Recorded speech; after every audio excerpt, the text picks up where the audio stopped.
Is that waste of space becoming a waste of space? Is your rubbish lying about like your dad with a hangover? Do you pride yourself on the fact you live in a do hut instead of a don't hut? Has your partner insisted that you better get it shifted? And you can shift the dairy to Shift It Removals, covering Glasgow and the surrounding areas, dealing with waste uplifts, garden, yard and void clearouts, bulk uplifts, and pretty much any sort of waste removals. To get in touch, contact by email at shiftit@gmail.com or phone them at 07355 072 158. If the scrappy can't scrap it, the clenny can't bin it, and the council won't tip it, then you better phone Shift It. Yeah! Enjoy the podcast, people.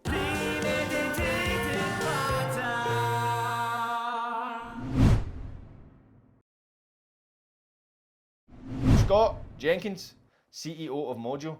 Really good to have you on the podcast. So anybody that doesn't know, MOJO is the Miscarriages of Justice Organisation.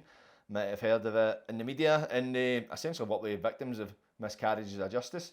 Good to have you on, mate. Thanks very much. So if I can just get a bit of context into the life you lived, which kind of led you into this type of work, because I don't know about many people, but I don't think it's a very common thing for a child to go, I want to grow up and fight for miscarriages of justice victims.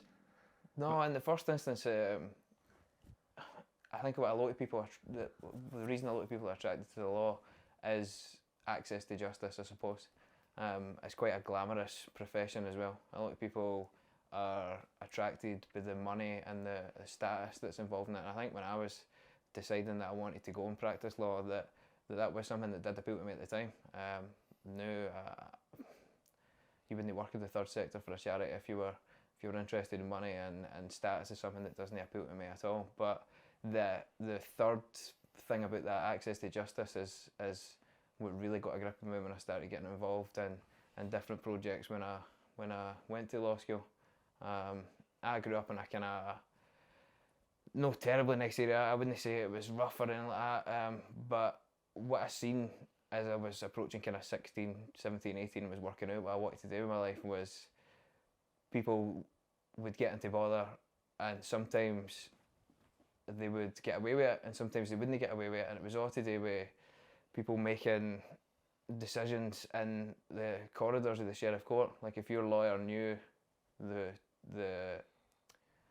procurator fiscal, then he would be better placed to make a deal for you and you would get off with it, whether you ought to be punished for it or not. And then somebody who wasn't really all about that kind of thing and could easily get themselves in quite a bit of bother and have a serious impact. That was the kind of access to justice that interested me. I was going to go and get qualified and open up a legal aid bucket shop in a place not too dissimilar from mine that didn't have a firm of solicitors. I didn't know then that there's a massive legal aid crisis in this country. But the day? The days of opening up a firm of solicitors in an area that's not got a firm and putting a big legal aid sign at the door and making a good living and being able to service all the clients properly is completely gone. Right, is it? Because I remember when they changed it over because I think legal aid was available to pretty much everybody unless you were earning a high-end wage bracket, and then they changed it, I can't remember when, to if you were earning over an average living wage that you had to pay for your legal fees. And I remember, my lawyer's retired now so I can say it, I'll not say his name, but I remember I was working and I had legal aid up my full offending career, you could say, right? And it was my last case. I just so happened to be working and I was earning over the threshold, and my lawyer told me, he says, I'm 600 quid an appearance, and we were going to go to trial, and he's like, and there was a bit of a build up, and he's like, right.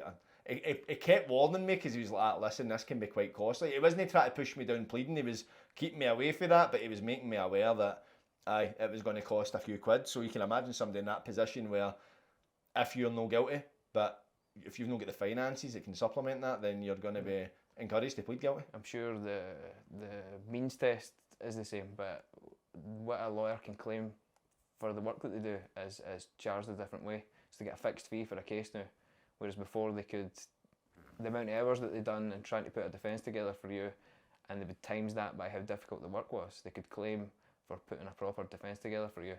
But now say it's 600 quid, a flat fee for the legal aid board for a case, whereas they would have made £1,200 doing it properly before. Right. They're now going to take 2 cases on and give each of them half the amount of work, whereas the Crown's got all the resources and the money to convict you. Your lawyer is now trying to keep the lights on in his firm. He's took on twice as much work for half the amount of time. Right, okay, because I remember, see, you'd go to court, and if you were in a jail, you'd always get a lawyer's letter just telling you what would happen, and somebody's like, aye, they can claim back money on that. Yeah. They can claim back and come into visiting agent visits and that. So is that all part of, like, essentially the one payment now? There'd be a flat fee for Would all it, that, aye? yeah. There'll be a lot less lawyers' letters getting dished out, and less of spice in it. But that's the thing as well, because if you're looking at people in that position, because I heard there was a crisis in the legal system for defence lawyers, but as you say, this isn't affecting the Crown. Yeah, we've been trying to raise awareness for 10 years that there's no lawyers doing criminal legal aid work under the age of 30 in Glasgow, just because the lack of money and resources. They're going to be attracted to go and work in commercial where they're going to make a good living. And like I say, we've been saying this for 10 years, so there's every chance that there's no lawyers under 40 doing this type of work, and eventually that's going to be a serious crisis when they'll retire and there's no public defenders in the PDSO for people that need them. Right, okay, so do you think in a position like that, see you've got your duty lawyers, are they paid by the Crown, duty lawyers? Yeah. So what you'll probably find is, as you say, the public defenders, they'll be phased out when they're retired, but what you'll probably find is, rather than you seeking out your own lawyer, and don't get me wrong, I'm not here to slate anybody's profession, it's a very, very hard profession, is law. I've had duty lawyers, and there's a school of thought out there that they're not the best, and if you're looking at the Crown Prosecution Service, who are funding the prosecution against you, they're also funding your defence. Where does that point in the legal system? Well, the state's funding the PDSO and the Crown, rather than the Crown funding the PDSO. But conversely, the advocate deputies that are prosecuting you for the most serious types of offences are the best criminal lawyers in the country. They are working for the Crown. So there is an inequality of arms, right, for the sheriff court level to the High Court level, just by way of the ongoing legal aid crisis. And that's a recipe for miscarriages of justice and for people to fall through the cracks. If there's a piece of evidence that could be missed because your lawyer isn't being properly paid to properly look through the case, then it could be anybody getting wrongfully convicted on that basis. Yeah, definitely. And you think as well, see, everybody's been busy that works, essentially, and for the likes of myself, I can relate to times when I feel as if I'm flat out. I don't give things my utmost concentration, my utmost focus. So you're thinking, if a lawyer, you've got somebody's freedom balancing in your hands, but you're trying to make ends meet by doing as many cases as you can just to pay a living wage, then you are going to miss things. Absolutely. So how do you think they solve that? They properly fund the legal aid board. Listen, it's not a very attractive thing for politicians to say. A lot of things you read in the paper is money goes to defending rapists and murderers, but it's about the integrity of the system. The money, in actual fact, doesn't go to people who have been accused of the most serious types of crime. It goes to lawyers. But again, there's probably a broader societal perception that lawyers have got enough money. When people doing criminal defence work are not making as much money as they were 10, 15, 20 years ago. Really, aye? Do you think that'll happen though, in terms of them funding the legal aid? Well, it's coming to a head, I think. I think it can only go on so far. If they've got nobody doing the work and nobody defending them, then the whole system comes to a halt. Similar to when the Scottish Government tried to push through the juryless trials for instances of sexual offending or alleged sexual offending. There was effectively a strike, and lawyers says we're not undertaking these types of cases. Maybe it requires something like that to say we're going to bring the whole thing to a halt and do a general strike until you properly fund the legal aid board and go back to a fairer system that prevents lawyers for taking the piss, for want of a better word. Because when it was time in line and they could charge for everything, as you touched on, sending you extra letters, they were doing more work than was necessary to charge the legal aid board. So that was overcorrected by making them have to do less work than is necessary to make the same amount of money. Do you think that's been their intention, why it's happened? Because people have ripped it? I think so. It's a cost exercise rather than looking at what the consequences could be for somebody who's been wrongfully accused. Right, okay. So see when we talk back, you see you went into law school, and of course your first intention of being a lawyer, it was kind of looking at the glamour and the glitz, so to speak, for the outside, the kind of material side of it. Was there any kind of occurrences in law school that kind of shifted your perspective? So I applied to go to the University of Strathclyde because I wanted to join a charity that operates from there called the Law Clinic, which is a bit like the Legal Aid Board. They've got a means test that's a bit more generous. So say you have been wrongfully dismissed at your work, but you've got just enough savings that you'll not be able to get free legal representation to challenge your former employer.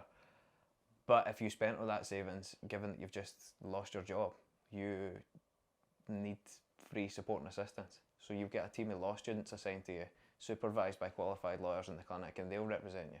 So, like I say, somebody who can afford their own legal fees will pay for it, but somebody who doesn't qualify for legal aid but needs help would be able to go to the clinic. Right. That's where I wanted to go. I was accepted into Strathclyde as my first choice university, and then I applied for the clinic, and I got the kind of most important knockback in my life, where they said you're not able to join as a student advisor because you're lacking in a bit of experience, and perhaps I didn't interview that well, whatever it is, but they said you can join as a project worker. And the project I was going to get involved in was the internet law project that they run for there, so you can get face-to-face advice if you're within an hour's drive for Glasgow. But if you live in the Isle of Skye or whatever, you can like email in your problem online, and they'll give you free legal advice over the internet. So I was going to join that project, turned up to an information day about the different projects that they operate, and they says the Strathclyde Innocence Project is now affiliated with the Law Clinic, and I basically was like, right, that's what I want to do. I want to support and assist people who have been wrongfully convicted. That's the kind of the people that need a charity that's there to provide access to justice for them. So I got involved with that right away, and for that day and hour I've not really done anything else apart from Innocence Project work within the clinic and with MOJO. MOJO were affiliated with the Strathclyde Project through a network called the Presumed Innocent Network at the time, and that led me to be a volunteer at both charities, and like I say, I've never left.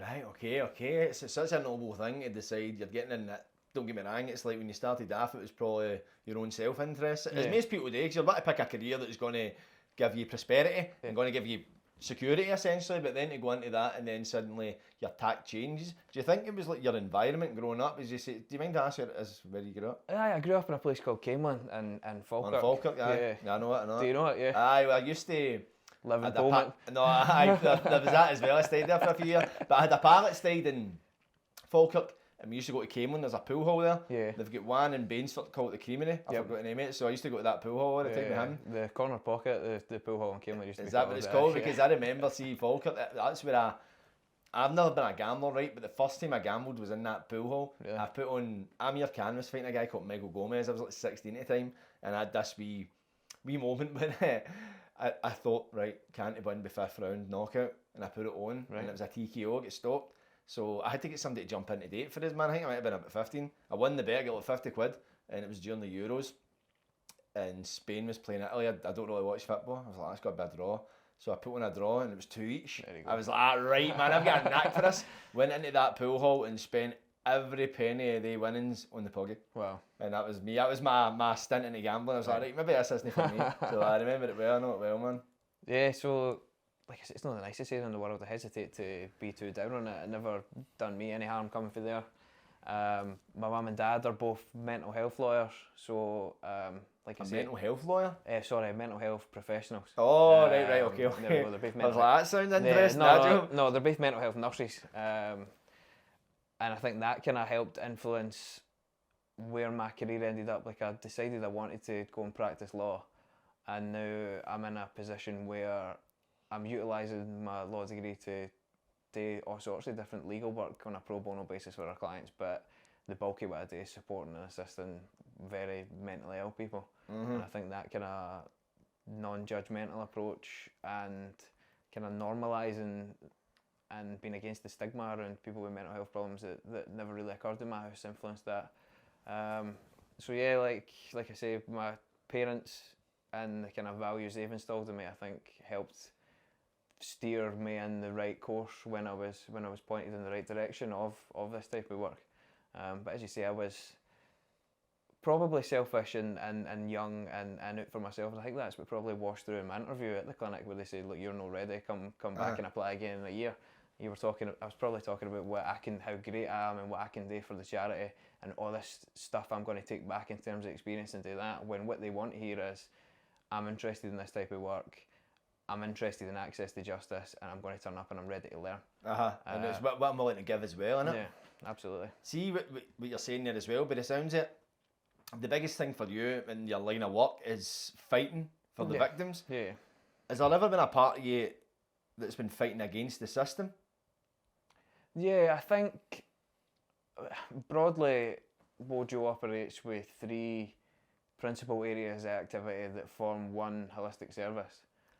Maybe 4, I feel like. The first being identifying potential miscarriages of justice that meet our criteria for assistance, and the second of which is trying to get an appeal put together for somebody who meets the criteria and we think is arguably factually innocent of the crimes. The third being aftercare and the mental health work and the support and assistance that traumatised guys need when they come out of jail.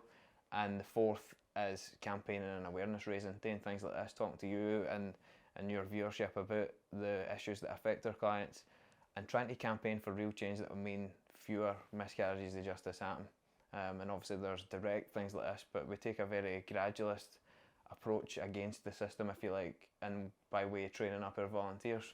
With 35 volunteers, principally staffed by law students, psychologists of the future, criminologists, social workers, and loads of different disciplines that will inherit the criminal justice system. If we've showed them the mistakes of the past and how they occurred when they inherit the system and they are the system, we are certain that by way of them being the system, that fewer miscarriages of justice will occur, which is a very gradualist and long-term way to change the system. But like I say, we train 35 volunteers each year that are going to inherit the system. Plus when you look at the system, even back to medieval times where capital punishment was the only route of punishment, they're still playing a long-term game right now, and I don't think they've figured out the end goal. No. But see, when you were, this was probably kind of early in your law career, at what point did you start to notice, if you did any, I'd imagine you would have, any fractures in the system? So I'm fortunate that I got to get involved with the projects that I got involved with, where at an early age and stage of a potential legal career, you're shown behind the curtain and where it goes wrong and how it goes wrong and how reluctant the system is to fix its own mistakes when it does go wrong.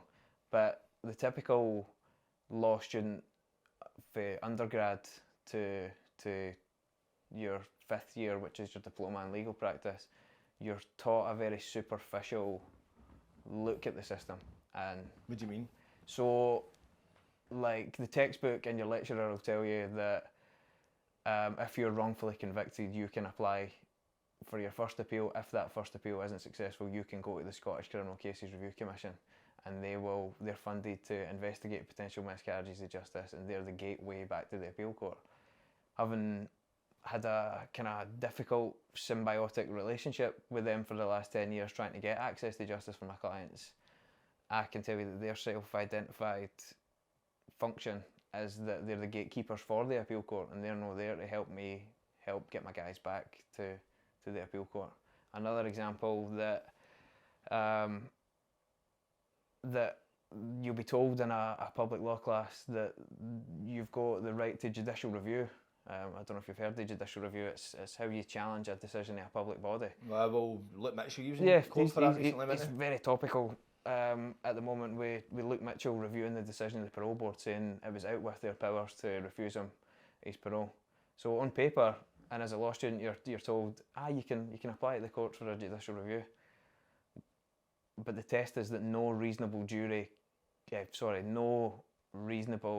decision maker could have reached that decision. So they've not got the discretion to reach that decision. So even if they made their decisions wrong, if it's within their discretion to have reached it, then the judicial review can't disturb it. So it makes it almost pointless, and it's an expensive and costly exercise to to get a lawyer to take you to judicial review, but you've got almost no possibility of being successful. But without looking at the problem properly, you're taught, well, this remedy exists, that's great, there's a remedy there on paper, but when you try to help somebody access that remedy, you find it quite remote and nigh on impossible to access. Right, okay. So as you say, it's like on paper it looks simple and straightforward, but it's anything but, as you found in your practice, it doesn't really exist anywhere but for the textbooks. So what was the instance when you first discovered that, where was it right away when you realised, right, this is just a system, was part of you, wait a minute, this is wrong, this shouldn't be happening? Yeah, the first and the kind of crash course that kind of got me the bit between the teeth was the first training day that I done in the clinic to do with this kind of work was run by a guy called Dr. Eamon O'Neill, who was running the investigative journalism department at Strathclyde at the time. And I didn't know this at the time now, but he was involved in clearing my client Robert Brown's name, and he was involved in investigating the Birmingham 6 convictions to the Free the Birmingham 6 campaign. Who was Robert Brown? Robert Brown was a guy for Glasgow, for this city, who moved to Manchester when he was 17 and was wrongfully convicted and fitted up for the murder of an elderly woman called Annie Walsh. Right. It's now beyond dispute that Annie Walsh was murdered by a police informant at the time. So rather than convict somebody who was a grass and was useful to them, they fitted up a vulnerable young man for a different city. Robert spent 25 years in prison for a murder he didn't commit. He was offered parole at half time if he would admit his guilt. So 12 and a half years in, they says, like, if you sign this bit of paper, you can walk free. And he says, I'm not leaving here anything other than exonerated or in a box. So he voluntarily done another 12 and a half years before the kind of overt police corruption in that case became public knowledge.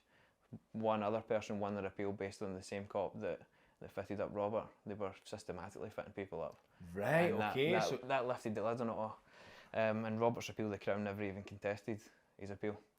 They said, look, we'll accept everything if the details of what was going on in that police office, if there's like a public immunity order put on it. Right, really? Yeah.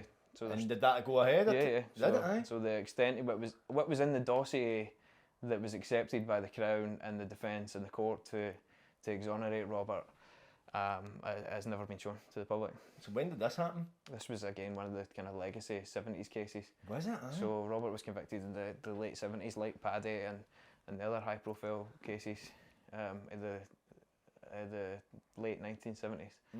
Robert sadly passed away last year. But he was somebody that required really intensive aftercare support for life. So 25 stretched in the jail. Did they get a good payout? Yeah, but he was a guy who was addicted to heroin and was handed a massive lump sum. So by the time I got to know Robert quite well, years and years after being out, he never had a penny to his name because he'd spent all. He was really too unwell to deal with that level of money. And he also, the kind of sickening practice that Andy Malkinson down in England's highlighted, he had his bed and board taken off him. His bed and board? Have you heard about that before? And in England, this is a practice that they didn't do in Scotland in terms of compensation, but a Labour Home Secretary under Tony Blair's government, I think, introduced a new law that if you're being compensated for your time wrongfully spent in prison, they'll deduct from your award what's called saved living expenses. So we saved you the money paying rent and paying for food because we fed you and we housed you for 25 years. So we'll pay you back what you would have earned in earnings and what you deserve by way of being damaged. But we'll take back what we've done to feed you. Aye, right. We'll cover our own expenses. Yeah, so this has been highlighted with Andy Malkinson's compensation claim, and they've removed it as a rule. They've said we're no longer going to deduct people's bed and board. But how noble of them. But I've got a number of clients in England that are putting together a class action saying, well, if it's wrong now, we want our money. Where's my bed and board? The outgoing Tory government had said they were going to look into that and how they could recompensate them, and the current Labour government have said that basically the new law isn't retroactive and there's nothing they can do about the law being properly applied at the time when the compensation was removed. But that's what happened to Robert in terms of his compensation. That's sickening, man. And one of my clients down in England is working with 2 other high-profile miscarriages of justice to try and get some of that money back. Right, okay, so see, because I remember hearing it wasn't so much the bed and board type thing, but I remember when TC Campbell and Joe Steele, when they were getting their compensation, they were trying to reduce the amount based on crimes they could have committed. Yeah, I think it's one of the most misunderstood areas of the kind of effects of wrongful imprisonment is the issues around compensation.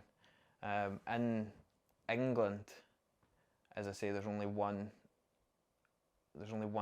way they'll compensate you, and that's through a fresh evidence appeal. So if you've argued any other point in your appeal other than fresh evidence, then you won't be compensated, no matter how long you've done in prison. In Scotland, that's the first rule. You require fresh evidence that proves beyond doubt that you never committed the offence as one avenue to get compensation. So say it's a non-disclosure point, so the jury had evidence that would have helped you, but it was available at the time of trial and it's not a fresh evidence appeal. You'll not be compensated in Scotland unless there's a second scheme called the ex gratia scheme, which is that if you can prove that there was malfeasance in a public office by the Crown or the police, typically you might be compensated. But these are very restrictive circumstances. What's the chances you're going to prove something like that? So the majority of people who do get their conviction quashed are then ineligible for compensation, and it's probably the rule that you generally won't be compensated. And I think that's a massive misconception. So is that a common thing that people would maybe win their appeal but not be compensated? Absolutely. Right, I think, because I was under the impression if you win the appeal, that's your jackpot essentially. Handsomely compensated as a given kind of thing. Because that's the thing as well, because you're looking at a system, like an arrogant system that's, because they're not going to say like, oh, is that an appeal? Right, we'll take that evidence off, right, thank you, we'll just let you. They're going to fight tooth and nail, as we'll get into. That's another way they can stigmatise you as well, if they say that even if you need fresh evidence that proves beyond doubt you never committed the crime, so they can say, well, even though you've cleared your name and you've won your appeal and the court recognises you as a victim of miscarriage of justice, you've still no proof beyond doubt it wasn't you, so therefore we're not giving you money, and we can still leave a question mark over you, and you never get your name properly cleared in the eyes of the state. It's almost like saying you're not guilty, but we just weren't able to prove it. Even when you win, if you like, they can still try and say that you were the one in the wrong. It's disgusting. It's criminal itself, but it's like when criminals do criminal behaviour, it's criminal, but when the system does it, it's the system. Yeah. It's so hypocritical. See, what was the first major case you worked on? The first major case I worked on, like I say, the first cases I was introduced to at the clinic in that training day were all people that we still work with today. It was the Maguire 7, the Guildford 4, the Birmingham 6, and the Scottish case of around that time that you mentioned was TC and Joe Steele. These are all people that MOJO still work with today in terms of aftercare. But the first case I was allocated as a client from Edinburgh who's been trying to clear his name for 40 years by this point. But I was allocated that as my first case to work on, and we still work with him to this day. So was it working part of the aftercare or trying to quash his conviction? He's just unfortunately had his appeal refused at stage 2 of the SCCRC after we put together what we felt was a really strong application for a non-disclosure point, a quite nuanced non-disclosure point, and that the Crown tried to bury that similar offences were happening in the area. The Commission took the view in refusing this applicant that if the jury were aware of details of similar offences happening in the same small area whilst this client was on remand, that wouldn't have influenced the jury, and they've unfortunately knocked him back. But we do quite intensive aftercare work with this particular client as well. But he was the first case I ever worked on. Are you able to share details on the crime and that? No. It's a series of sexual offences that were occurring within a small locus in a small area of Edinburgh. And this guy was wrongfully convicted, and the idea was there was similar offences that matched the crime he was jailed for. Well, our argument was that the Crown must have been aware that the offences were still occurring if they have arrested and charged and are seeking to prosecute somebody for the exact same offences and the exact same footsteps, for which they're accusing my client. So was this what the basis of the appeal was based on, that solely? The Crown have basically, it's called an oppression point. Like the Crown have he's not had a fair trial because of the Crown have not been playing by the rules. They've not disclosed to the jury and they've not disclosed to the defence that they know these offences are still happening as the first failure by the Crown, we say. And that would allow the defence to look into it and bolster our guy's defence. But my client had heard through jailhouse gossip that somebody else was getting done for it, and he blurted that out in his evidence. So what the commissioner relying on is saying that, well, he said it, so it wouldn't have influenced the jury's mind. We say further to that, at the moment he blurted that out, the Crown should have then confirmed that, look, what he's forming part of his defence on is absolutely true, and we know it's true. So them sitting on their hands and no confirming to the jury what my client had said was true, denied him his right to a fair trial as well, because it leaves it up to the jury to decide something that the other side knew was a fact. And that's the thing as well. If how can the Crown decide that this wouldn't have convinced the jury otherwise? How do you know? So it's the commission putting, like, replacing the function of the jury. We say that their function is their statutory function is to refer potential miscarriages of justice. If they think there may have been a miscarriage of justice, they're to send that back to the appeal court. I think on what I've just relayed to you there and summarising what we argued, that you could at least say there may have been a miscarriage of justice in these circumstances, and it should properly be for the court to decide. They said that they're not satisfied there may have been a miscarriage of justice, and it wouldn't have influenced the jury. So they've essentially kiboshed it? Yeah, they've refused them at stage 2. So how many stages are there? The first stage is that you've made a kind of a potentially arguable point that they've never seen before. Right. And stage 2 is that they take a proper look. But they're looking at it, and in my view, they're looking at it as how they refuse it and try and keep you out of the appeal court, rather than trying to identify a fitting case to go back, which is what they should be doing in our view. Right, so see, where does that put his case now? Square one after Does it, after 40 years. Yeah, we can't go in with a similar point. And oftentimes when a case has reached MOJO, it's been through a first appeal that's obviously been refused, because if it was successful, then there's no need for our casework team to get involved. Typically, they'll either have went to a lawyer for an attempt at the commission, or they'll have heard of the commission before they've heard of MOJO, and they'll have went there first themselves. And no disrespect or harm to anybody in that position, they think the intuitive thing to do is the kitchen sink approach, which is tell them everything they feel that went wrong with their trial. But because of them being a layperson and no understanding legal relevancy, they'll have not argued it very well in terms of what the commission and later the appeal court will need. So by the time it gets to my desk, oftentimes, appeal points are very few and far between and thin on the ground. So what do you mean by that? See, when you say they throw the kitchen sink at it, so say if they argue their points before they come to yours, does that make the points null because they've already argued them? If the commission has already refused an application on that basis, they won't look at it again. And that could all be just structured in how they've worded it? Yeah. Right, well, they know of legal representation that will talk them through it. They're supposed to, and they're supposed to have resources to investigate potential miscarriages of justice and to assist somebody who is going to them unrepresented, but they don't, and it's been widely known and a criticism of the commission in England and in Scotland that they do a desktop review. Like, you have to give it to them, and then they'll review what you give them. They won't go out and find anything to support your assertions. Nah, so the Crown and the SSRC are essentially not there to help you. They're just there to kind of go through what you've got. No, we find that the process has become very adversarial between them and the applicant, when there's supposed to be a gateway to the appeal court for the innocent man who spent a long time in prison. They're actually the gatekeepers for the court and prevent people from going to the court. That's what they were set up to do. They were the cases that I kind of touched on earlier on.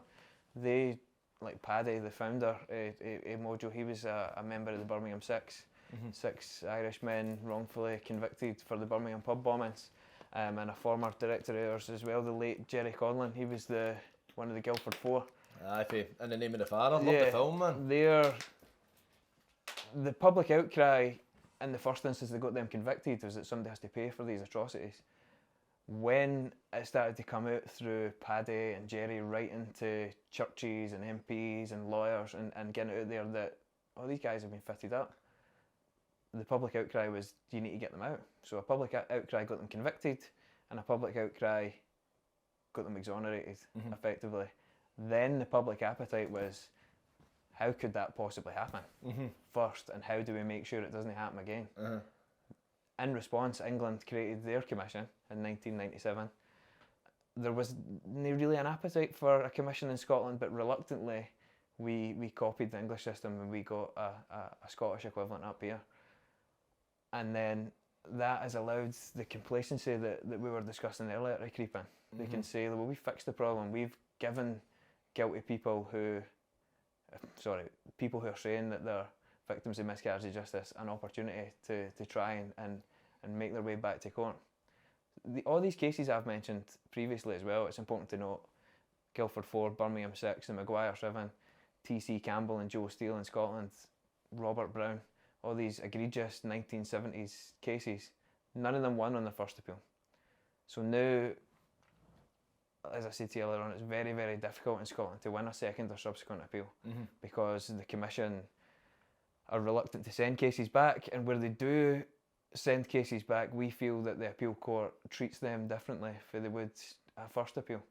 In what way? So we study very closely every decision that comes out of the appeal court in Scotland. Virtually every person that applies for our assistance asks us to do a thing called an Anderson appeal, which is where you basically blame your lawyer for having messed up your trial. It's a defective representation appeal. So you say, I was denied my right to a fair trial because my lawyer messed up in the preparation or the presentation of my defence. A first appeal, so your first and automatic right to an appeal that you can have at the point of being convicted. Anderson appeals are successful on occasion, but they're the most asked for by all people that apply to the SECRC. As the first and easiest person to blame is that your lawyer messed up, and I think in the last 10 years the SECRC's had one successful Anderson appeal. Really? And the numbers compared to first appeals that we see aren't as well argued as some of the ones that are sent up on referral for the Commission are allowed. Right. See, the SSRC, is that an independent body? Yeah, it's a government function, a statutory body, but they're separate for the courts and they're separate for the government. Separate in what way though? They are their own independent body, but they understand their function within the criminal justice system. So obviously they've got a relationship with the appeal court, and they're funded by the government to outsource a function which is providing a gateway to the appeal court. So they're independent in that sense, that they're their own independent statutory body, but they've got a symbiotic relationship with the appeal court, and they're funded by the Scottish Government. So what type of people would make up the SSRC, like profession-wise? Yeah, they're principally staffed by lawyers, I believe. They're called caseworkers. Right. And it's lawyers. Right, I see. Because the board, I think, is made up of a greater mix of people. Yeah. But your point of contact, if you apply, it'll be somebody who's legally qualified. Because the reason why I ask is you wonder, well, are they there to serve the Crown and the appeal courts, or are they there to serve justice? Because nobody in the court is there to serve the accused unless it's a defence lawyer. But if you're looking at serving the system, certain people want to go and work for the Commission to try and get people back to court that deserve their So do you conviction. think there's a kind of balance in there? Well, I think Sorry, not a balance, a mix. I think that they understand the actual function that's expected of them. If they send a case back and the appeal court refuse it, the appeal court will rubbish the appeal point and they'll spend time in their judgment kicking the commission around for even sending it. Really? Did they do that? Is that happened? And the commission's obviously got no right to respond. So that puts pressure down the way from the court not to send cases, where we say the pressure should be coming from my client to me, to the commission, and back up to the appeal court to quash it. Right, Or the okay. pressure's coming the opposite way and coming down the way. As I say, shit travels downward, doesn't it, man? Absolutely. And that's the thing as well. So, has there been cases like that where that's happened? Where is that kind of theory you've got? No, I could point you to judgments where the appeal court's quite scathing on the commission for even sending it, and how dare you overstep the mark and try and tell us what the law is, and In they words. as close That's to the that. kind of the language essentially. That is mental. And it goes back to that thing. It's almost like, because you imagine, you would like to think, if I'm trying to put myself in the mind of the general public, you like to think we live in like a kind of fair and civilised society, especially when it comes to the legal system. Of course, there's opinions on sentencing and what crimes match the time they're sentenced to in jail, but talking about the system itself, you want to believe that you're getting a right to a fair trial. You can say, like, you deserve to be in jail, but the thing is as well, where there's human error involved, there's going to be human error. Yeah. That's the thing. And you look at, you work in any industry, right? People have only really got knowledge of their own industry, but it's transferable. You work in the construction industry, you realise there's error there. You work in the NHS, there's error there. So to assume there's no error in the law system it's beyond belief. Yeah. And when you're looking at that as well, if you're like a judge, a lord, whatever you want to call it, you think, in what other discipline, in what other job do you walk into a room where everybody has to stand up and wait and you sitting down? Yeah, Where else does that? the theatre and the drama of the trial system, I think, is an important aspect in preserving the public confidence in that the thing works properly as well. Mm-hmm. You say that you agree with your view that it's a system that isn't equipped to recognise its own mistakes. Mm-hmm. 90% of serious offences that go to trial result in a conviction. So the conviction, in MOJO, we only deal with people who have been sentenced to 4 years or more in prison. Right. So that typically means that people who apply for our assistance and don't automatically get signposted somewhere else have committed serious violent and or sexual offending. That's simply because we've only got the resources to deal with the top end, and we have to draw a line from life sentence down. And you'll probably know this, that it's not an arbitrary number, 4 years or more. 4 years, you get 6 months remission. So you'll typically automatically get out at 3.5. But if you get less than 4 years, you get 50% and now 40%. So that's what the court defines as a long sentence. If you're accused of that type of crime, it's called a solemn case. It means you'll be tried by a judge and a jury. Of cases that go to trial, so they've not been dropped for some procedural reason, and the person's entered a not guilty plea, so it's gone to trial. The conviction rate in Scotland is steady at 90%. Now, I think it's fairly commonly understood that sexual offences, there's a much lower conviction rate, but across the board in solemn cases, 90%. You've got a 1 in 10 chance of getting a not guilty by a jury. Really? And in terms of an appeal, you've got a 2.2% chance of ever getting a successful appeal. So we say that those numbers tell you that it's a system weighted in favour of securing convictions, and when convictions occur, it's weighted in favour of preserving convictions. Mm-hmm. How many people would look at that statistic and assume, though, well, that goes back to the police doing the right job, because it's essentially the police that put the person in court, then it's down to the procurator fiscal to look at the evidence and convict.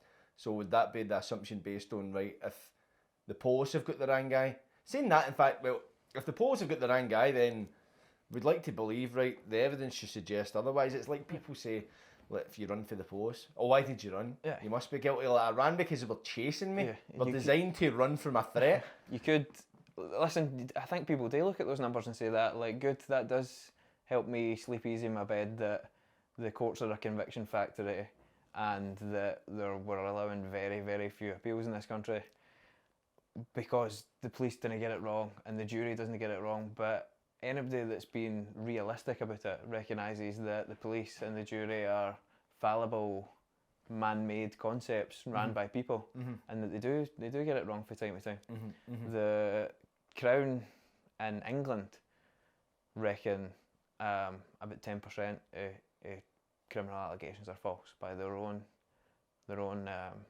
statistics. I don't know how they measure that, but they say 1 in 10 times that somebody that's been accused is actually innocent. So see, the thing is as well though, see, for the likes of, we're looking at Crown in England, obviously the law is very different. If you look at something like that and you say 1 in 10 people, the allegations are false, you could measure that in retrospect, but so how do you implement that into restructuring the system? Because it's you don't really know of a miscarriage of justice or a false allegation until after the fact. yeah, So what measures could you put in place to try and remove that?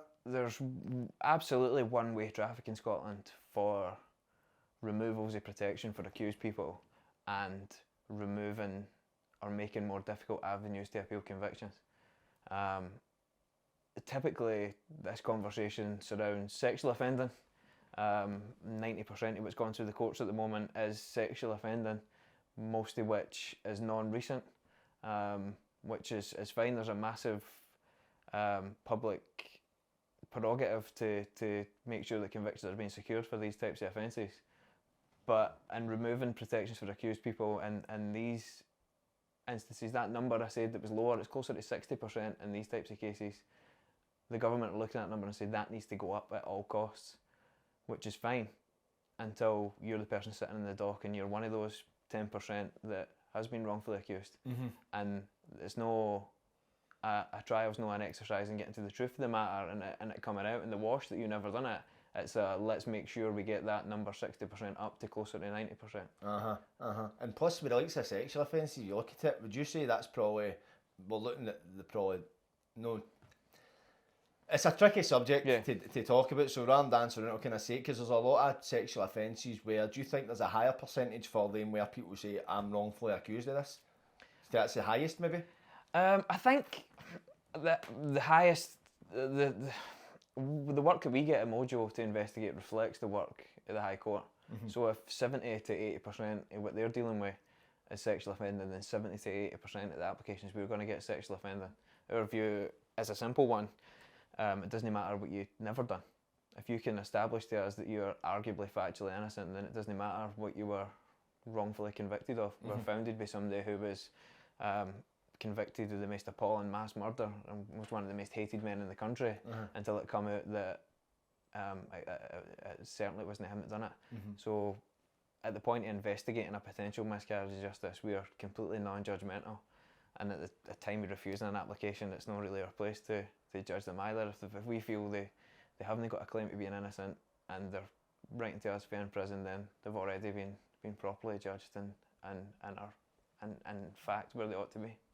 Right, okay. So have you ever had an instance like that where you've maybe taken on a case, but then you've maybe realised, maybe personally, or it's came out in the light that the person was in fact guilty? Yeah, factual innocence requirement is an ongoing requirement, and there's been cases where we've been wrong and further information's come in that has meant that we've had to walk away from a case, and as soon as that information comes in, we will do so.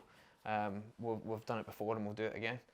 I'm certain we've probably been wrong the other way as well, and somebody's applied for our assistance and we've not been able to satisfy ourselves that we think they're innocent, and there's probably people that have been. At that point, they're probably not going to reapply, but like the courts and like the juries and like the police, I'm certain we've got it wrong, and we're equipped and prepared to admit that we're fallible and that we have got it wrong in the past. Right, okay, so seeing the instance where you talk about what has happened before, where you've had information come in that's told you that somebody's leaning towards the guilty side of things, what kind of information is that? Is that kind of evidence that's coming to light in court, or is that somebody kind of almost like a backroom kind of conversation type thing? So if someone arrives and if we uncover something in the attempts to try and investigate a potential appeal point, which is our stage 2 assessment, if we uncover something that undermines our understanding of the facts, then we'll re-review and take it to our decision-making committee again. But a typical instance would be, there's a section of paperwork that's with the appeal lawyer, there's a section of paperwork that's with the trial lawyer. We get one of these firms of solicitors to send us the paperwork in the first instance, and the other one says that we're not releasing those documents to you. So we make a decision based on the information that's in front of us. Right. And then later down the line, the appeal lawyer releases paperwork that totally inverts the position that as we understood it, and the client's narrative isn't a sound one, and the evidence that we've now uncovered points a different way. We are duty bound to close the file right away, no matter how much work we've done. Really? So see, like said, the appeal, has that happened in that instance where the appeal lawyers refused to give you the paperwork? Yeah, that's a... Why would they do that? If they knew, like, right, we've got the right guy here, sure, they'd be about to release that to go like that, right, don't waste your time. There's a few different reasons why firms of solicitors might be reluctant to release the paperwork to us. We are not a legal practicing unit, we're supervised by qualified lawyers and qualified solicitors, but we don't enjoy some of the same privileges as a firm of solicitors proper. So there's certain rules and regulations that mean that if a lawyer wants to be not forthcoming with giving us certain aspects to do with the Crown's material, for example, they can say, well, the Crown owns that, you asked the Crown for it, and the Crown certainly won't help us. But we can, like, there's certain stuff that is yours, it's material owned by the client, and they must release that to us. Certain lawyers are quite happy to release everything because we rely on a certain piece of legislation that says if we're putting an appeal together, you must disclose everything. But there's, like everything, there's conflicting rules and regulations. But you're asking why. Some lawyers might be genuine and might be keeping themselves right. Others might not like a team of law students supervised by me effectively marking their homework and saying they got it wrong. And other firms are appeals units. They might not wish for somebody to be able to go to a charity and get free advice when they can charge the client, their family, or the legal aid board. Okay.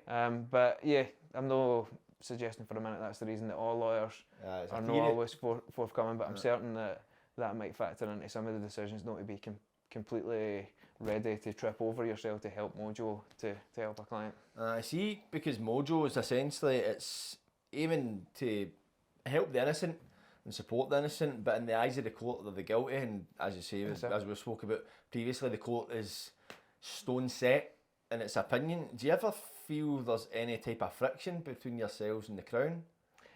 Yeah, I think so. I think we're at odds with a number of different bodies.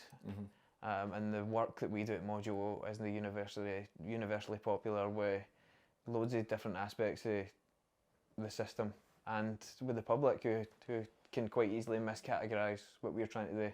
We're trying to get guilty people off it on a technicality, and there's no smoke without fire, and all these different things. So I think broadly what we do is generally misunderstood and far from universally popular. I think some people might look at it, what you're doing, like miscarriage of justice, that's interesting, like the kind of work you're doing, because we look at like the Guildford 4, Birmingham 6, the ice cream wars, you look at that and you see the results, the successful results, but what is the reality compared to what you actually see in the media? Like actually working the job. So these high profile cases in the 70s that were all exonerated in the 1990s, that's, if anybody can name you a high profile miscarriage of justice in this country, they'll point to those. And you touched on it earlier, Jordan, when you said, well, what's to stop people saying that there's very few appeals nowadays because nobody's getting an appeal. That's, I think, what the system itself is trying to sell, that there's nothing wrong with the 90% conviction rates because you wouldn't be in the dock if you never done anything. There's nothing wrong with the 2.2% success rate, typically first appeals and not through the commission, because, well, nobody's getting wrongfully convicted because the system's learned from the mistakes of then. I think that it's much worse now because these people, they had to fight tooth and nail for it, but they got access to justice. I touched on my client. earlier on, the gentleman for Edinburgh, he's been waiting 40 years to try and clear his name, and tirelessly fought, wrote to everybody imaginable, and he's been told that basically because you blurted something out in your appeal, then you might have got a fair trial. So what are you complaining to us for? The ladder's kind of been pulled up, but it looks to the public like an avenue for access to justice is there.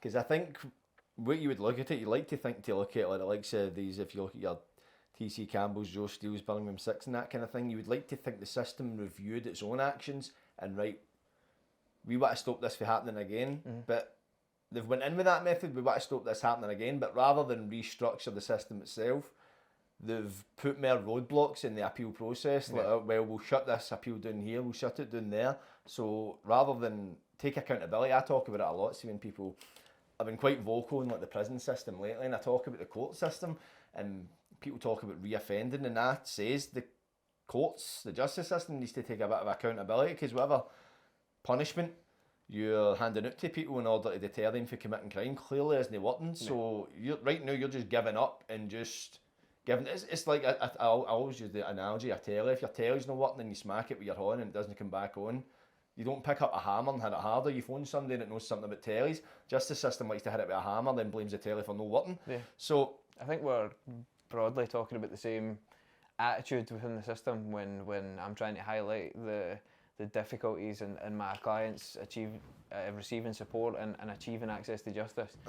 They're obviously victims of the state who are victims of the criminal justice system, and it's akin to a kidnapping, I suppose. But what you say is the exact same. The states took care and responsibility, and when they've exercised that duty of care, they've chucked you out of the prison, and you're worse and you're less equipped to deal with civilised society when you come out, and they wonder why you end up back in court and are more at home in prison. Exactly, and then when the said person goes on to commit more crime, probably serious crime, if they've done a long time in prison, the public's right to say, why were they out in the first place? You should have given them longer. And the politicians come in and go, right, longer sentences, harsher sentences. And don't get me wrong, when you see some crimes that people have been convicted of and the sentences they get, there definitely should be harsher punishments for certain crimes. But they seem to not be listening to that. It's almost like selective hearing the system offers and politicians offer too. I'm certain recidivism rates amongst unsupported miscarriages of justice victims would be high as well. I know when Paddy Hill, our founder, was released from prison, he spent 16 years, an innocent man, wrongfully convicted of a murder. When he come out, no training for freedom, just chucked out the door. You're no the jail's problem anymore. A £32 travel voucher in his pocket to get home and no other provision to help whatsoever. He said, I feel like I want to go back in because I can't adjust to life back on the outside. And without the thing that he built to support and assist these vulnerable, traumatised people when they come out, I'm certain that many of them would go, and it's not to re-offend if they never committed the principal offence, but they would offend. It's essentially creating criminals, isn't it? Yeah. See, they like to, because a lot of people would look at, we're talking about, because a lot of these guys have done many years in jail, your 20 year and all that kind of thing, and you would think, right, after 20 years, you get your name cleared, even maybe get a bit of compensation, that life is right again. But what is the reality for these people, as you say, that are literally plucked out of society, flung into an oppressive system, have their freedom taken away from them for many years, had a battle to try and clear their name, and then they're just lifted right back out and back to reality? What's the reality for these people? I'm sure it'd be the same if you took a wild animal and put them in captivity for 25 years and then just one day opened the cell door and released them when they training for freedom. It's the exact same. They're confronted with a world and a society that they should never have been removed from in the first place, but they're no longer equipped to deal with. And this is disturbing, and it's damaging, and it's difficult for my clients. Even the guys who are lucky enough to still have a family and to rejoin, they find rejoining their own family is very difficult because your partner doesn't recognise the guy that's come home because he's changed by way his experience and by way of the jail. And he is expecting a certain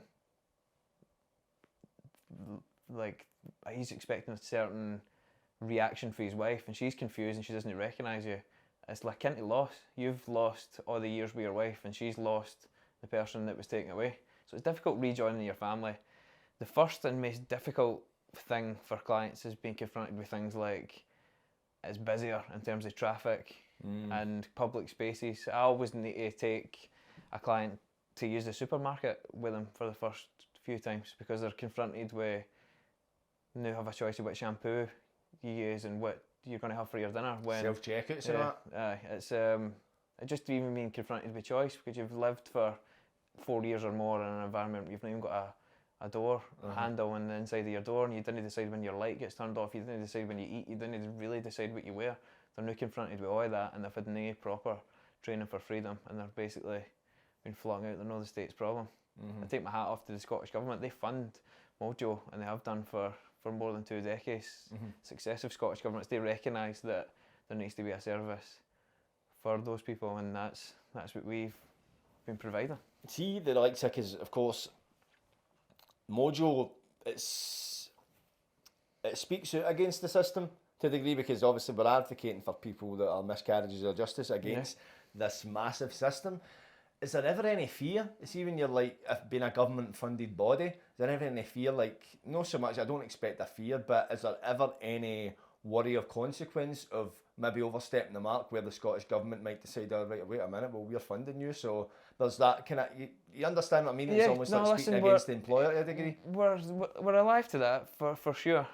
But what we're funded today is support and assist our clients. And we would be doing them a disservice if we didn't properly campaign for real change that would mean these issues don't occur. I'm sure loads of organisations will find themselves in the same position. If you're like a violence reduction charity and you're part funded by the police and you're part funded by the government, you should still be able to speak out and say the police and the government are getting things wrong in terms of dealing with knife crime or something like that. We're in the same position as any of them would be. I'm no, I think we'd be doing our clients a disservice if we weren't speaking out about these issues and taking the funding and no properly highlighting these issues. So see, when we spoke about Birmingham 6 and TC Campbell and that, and they were cases that occurred from about the 70s and they were all exonerated around about the 90s. See, that's in the space of 30 years since the 90s, and of course the system's had a big light shown on its inaccuracies. When was the last major, or if any, miscarriage of justice case where the system admitted they got it wrong?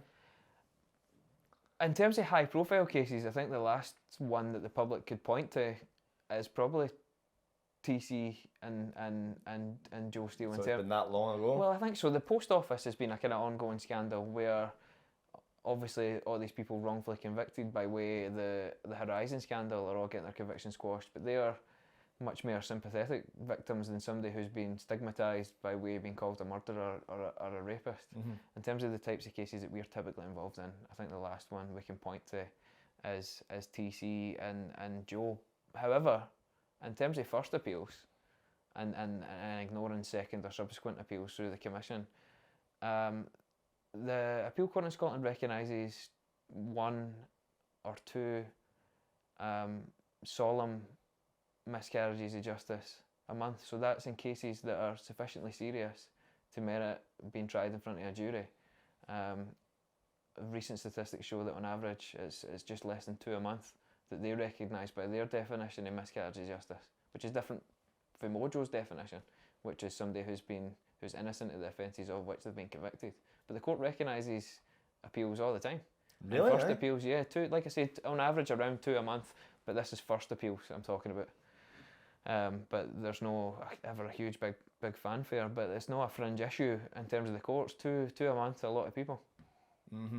Well, if you ain't get 2 a month, but if you ain't look at all the cases that are going through, we're not really trying to count it as, you think of the amount of cases that go through the court, the majority of people probably are guilty. But the thing is as well, it's like we can go, oh well, it's, people accept it's almost collateral damage, you're going to get it wrong, but try saying it to the person that's got 10 years rammed up their backside for something they never done. Well, we were using the Crown in England's number of 10% as a working figure.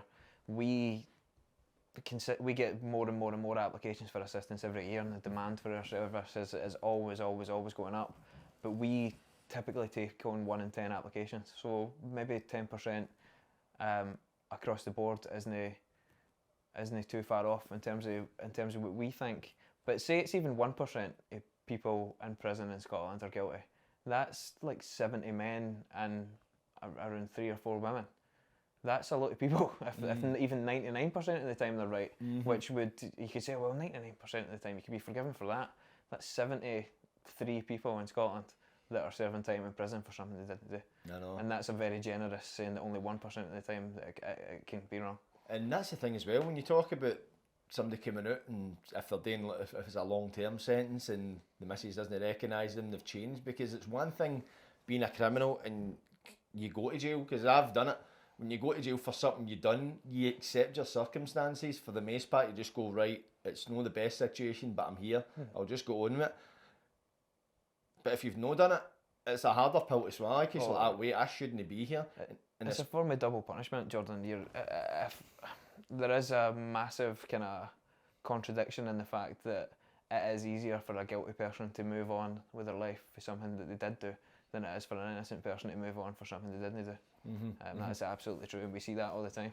And I try in my aftercare work to the clients to get them to look at it that way and say that, look, I've got complex PTSD, your life's been damaged by way of your wrongful conviction, but you must accept that things have changed, and you're not going to get the person back, and you're not ever going to get the time back, and you might not even ever be able to get your conviction quashed, but we need to move on and accept the situation as it is. Many clients can do that, excuse me, but many clients can't accept the reality, and I don't blame them for that. You're asking them to accept an injustice, and when you talk about accepting the situation as it is with them, it can sometimes be like a red rag to a bull. They're like, I will never accept that this injustice, because I should never have been put in that position in the first place, and somebody else has got to put this right.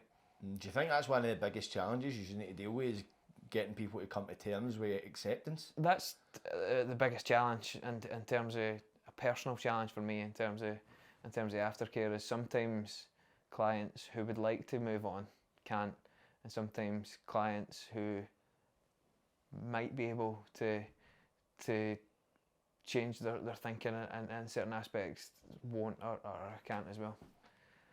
Right, okay. Because you can understand that. It becomes, no matter how long you do, it almost becomes a life sentence. Because we talk about Sean, I'm not going into details with his case and that thing, but he speaks about having to accept it. And it's one thing saying, for the likes of me, you could go, you need to accept it, but every crime I've done, not every crime I've done, every sentence I've done, I've been guilty of the crime. So I can accept that, and I can look at that through a lens of acceptance, but I've not done 15 years in jail for a crime I never done. So it's to say that, and we look at these cases, you hear the people that spent 20 odd years in jail, but you only really hear of their case largely when they've been exonerated and released. So you see the end term in that, but you don't see that 20-year battling. Because there's one thing going like, well, you go out in the end, but you don't see the end result, because part of you realises, wait, I might never get out. And probably for the most part, I would think, see, it's different for if you're doing like a determinate sentence where they say, like, you've got 4 years, you're always going to get out. But if it's a life sentence, the part of you, I think the fight in you is what keeps you alive. And I imagine you've probably worked with guys, not to name any names, that have went into jail and turned to drugs. And then what you mentioned Robert Brown there. Yeah, Robert went into prison with a drug habit and come out 25 years later with a much worse drug habit. You ever see anybody going in that are essentially never taking drugs or abstinent or anything like that, and they go in and they become drug addicts? Yeah, absolutely. So is that quite common as well? It's not surprising. I'm sure it's across the board. Drugs are the drug scandal in prison is a national scandal that we're all aware of. But the issues that people are using drugs to get away from in prison disproportionately affect my clients tenfold, because they're stuck in that environment and they know that they ought not to be there. The only peer-reviewed British study into the effects of wrongful imprisonment says that 4 years or more in prison starts to cause irreparable brain damage to a guilty person by way of trauma. But a person who serves 4 years for something they didn't do is the same as a person who served 40 years for something that they did do. So let me just repeat that back to you. So somebody that's serving over 4 years in prison, they'll receive irreparable brain damage. Basically, they become institutionalised, Right, and they okay, become. okay. So is that a form of brain damage? Yeah, I would describe it as that. The post-traumatic stress disorder affects your brain. It's effectively an overload of the stress hormone, and it leaves you easily triggered by anything that I don't know if you experienced this by way of some of the sentences that you've served, but a smell or a sound, and you think, I feel like I'm in prison. And I either feel like I want to get back to my cell and be safe, or I want to fight or flight and get away from this or confront the situation. We have clients standing in the queue waiting for a coffee, and they feel like they're back in prison because of their PTSD, and they want to either get back to their cell where they feel safe, or they want to attack out. That happens to guilty offenders in the same way as it happens to victims of miscarriages of justice. It just the intensity, Dr. Adrian Ground says, is tenfold. Sometimes I have dreams that I'm back in the jail. Yeah. When I wake up, it's like, I'm glad I'm Relieved. back in my bed, but it's during it, you're like, and I have them really vividly as well. Sometimes I know what I'm in for. I know how long I've got to get out. It's literally been back in the jail, but when I was in the jail, I would have dreams I was out. Right. And then I would wake up and I was back in the jail, and it'd be like, you'd have such a bad day. It's awful. It's because you think you're out. And when you talk about certain smells or certain things, there are certain things where, I don't know, like, see when I go back into Berlin, like now, as like a visitor, I've went in a few times into the radio station, done interviews as such, I hate it. It's distressing. Aye, because I go in and I get pure anxiety. Yeah. So I realise I can't get out of here. I know I should be able to leave, but I can't just go and walk out. It's that thing, somebody needs to let me out, and that's why I kind of limit when I go back, because I just don't like that. I feel kind of trapped. Yeah, you've articulated exactly what I'm trying to say about the guilty offender coming out for a long-term prison sentence. That's lifelong damage that's been done to you by way of being put in prison. It doesn't matter that you committed the offence. You're triggered to be going back into jail, and you're having vivid dreams that you're still in there. That's the kind of damage that I'm talking about. So see, when you says for an offender, a guilty offender, after 4 years is where this damage can occur, but you said if somebody's innocent, it can be 40 years. At which stage of the sentence? So if 1 year in jail for a guilty offender, the equivalent 1 year would be like 10 years worth of damage to somebody who's there for something they didn't do. Right, so like equivalent, if we're basing it off this study, is 1 year in jail as an innocent person could equate to 10 years. 10 years worth of damage. Right, so that gives you an idea. So imagine, if you like somebody's done 20 years, that's 200 a year of damage, because if you look at these people, I'm not going to name names, but you know some people that have come out. You've mentioned one as well, and I'm sure there's occurrences where people have come out and it's just drugs has been their escape. Because I hear of some people talking about they have a room in their house that's a cell. Yeah, that's sort of what I touched on with guys want to go back to where they feel safe. It's upsetting, it's distressing for me as the person that's trying to support them, but you'll probably recognise this as well. Jail's chaotic and it can be violent, and you don't know who's got a problem with you, and like I say, I've never been in. You speak much more accurately and articulately about that, but when do you feel safe and that you can let your guard down? When you get dubbed up for the night and they shut the door behind you. The outside world feels like one big open prison for many victims of miscarriages of justice. So where do they feel safe? One wee room, one bed in it, one telly in it, blinds shut out for the world, and that's where they feel safe. That's your only two responses to trauma, and then to a trigger that's making you feel like you're in a traumatized situation. You can either, three responses. You can cope with it, but everybody's got a different window of tolerance to how much they can cope with. But you either freeze and you immobilise, or you either fight or flight and you mobilise. So a term our clients often use is jail mode, and two different types of clients will have two different types of jail mode. One will be the type of client that immobilises in the face of a trauma and shuts their cell in the room for the week after they've been triggered, and other guys will be confrontational and startle ordinary people that are not used to somebody acting like they're in jail, and waiting for a coffee and a cafe, and they get triggered and they start kicking off and becoming emotional and unpredictable. That's another person's jail mode rather than shutting themselves away in a self-made cell. Aye, because it's reflective, as you say, of coping strategies whilst in prison. Because if you look at coping strategies in jail, that's very often drugs and isolation or violence. Because see, for me, I believe violence is an addiction in prison, because it's a distraction, it's a channel for your stress, and it's also as well, it's that way, it feels like a fight against the system, and it feels like you're not stuck. And I'm not justifying it, but I feel violence is an escape for a lot of people in jail. So if you've done X amount of time in jail using a certain coping strategy, it's only natural that's become imprinted and embedded in your psyche, and it's him to come out and unlearn that. But it's very, very difficult, as you say. It's trauma. People are traumatised, and it's very complex PTSD. So it's clear you've worked in many cases. What one stands out to you in particular? Some of the ones that we touched on are some of the most egregious. It's ones where somebody's life's been ruined at such a young age. I get asked oftentimes what do I think is the worst miscarriage of justice, and I find that more difficult to answer because I've got clients that won their appeal after 6 months and done a very short time in prison, and they come out and they're very damaged. And I've got clients that have been really lucky that they've been able to move on despite things that I see as particular challenges. You mentioned Sean.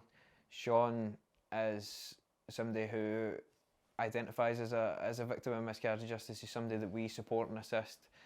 He done the punishment part of a life sentence and come out, and he's managed to move on remarkably well despite all the challenges in front of him.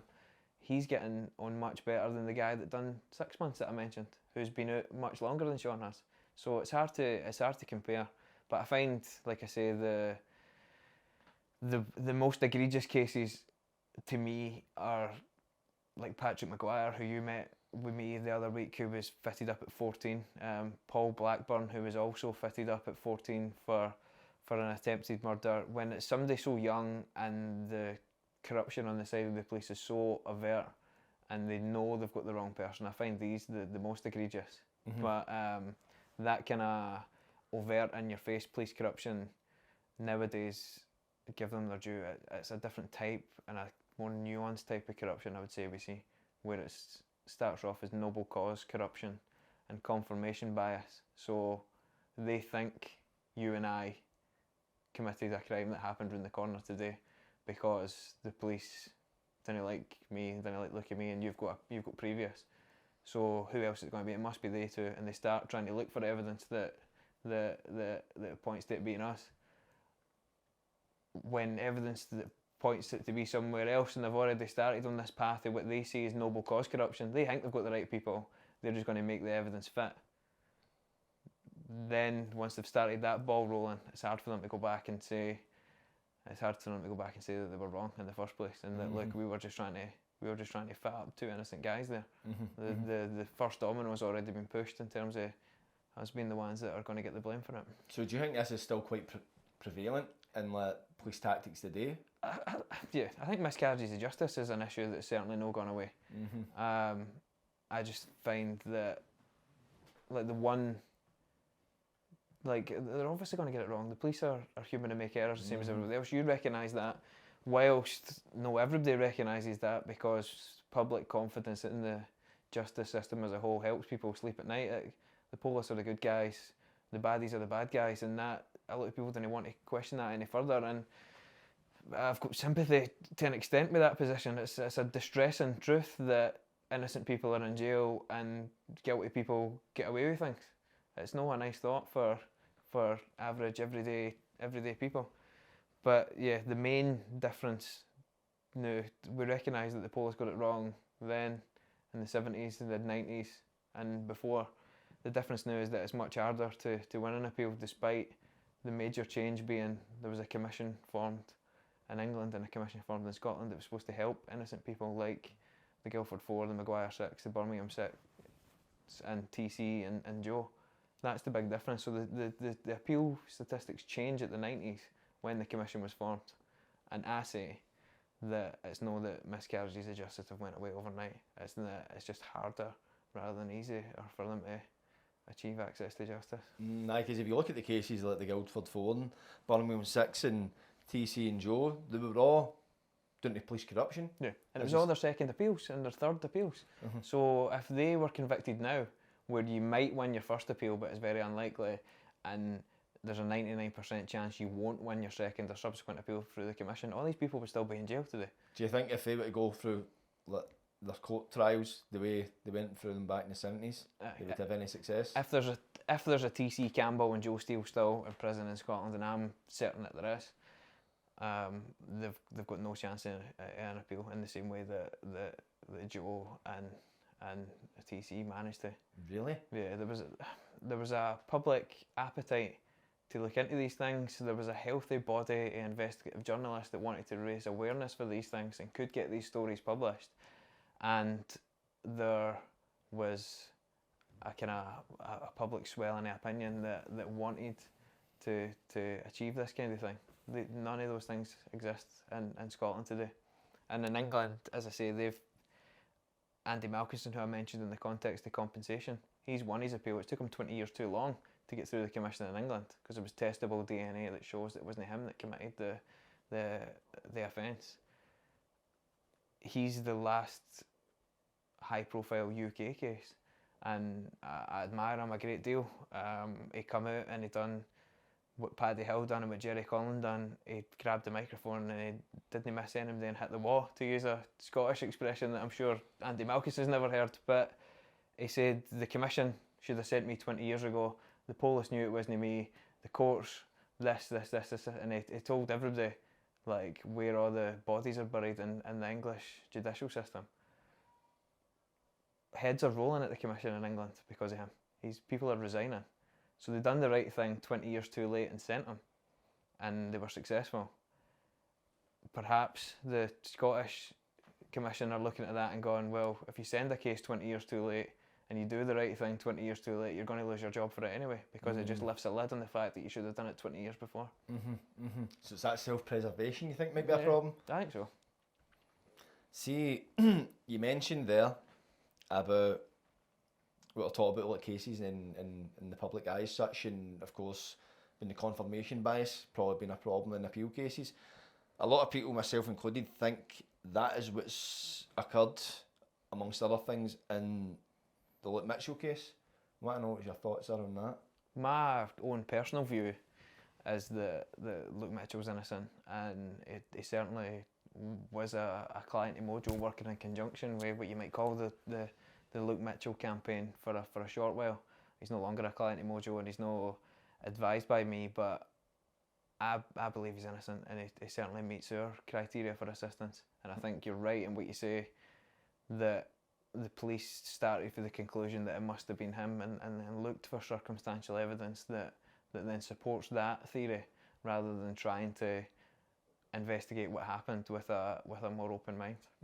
Because when we talk about media, we go back to like the Joe Steele and the Guildford and that, and he said there was a lot of kind of like media support in that instance, and we had a lot of the public outcry. We've got this now, you've got a large support for Luke Mitchell, but I feel the media isn't on side, and the media played a big part in the trial. Do you think for a case like that to even get anywhere near an appeal court, the media needs to go on side?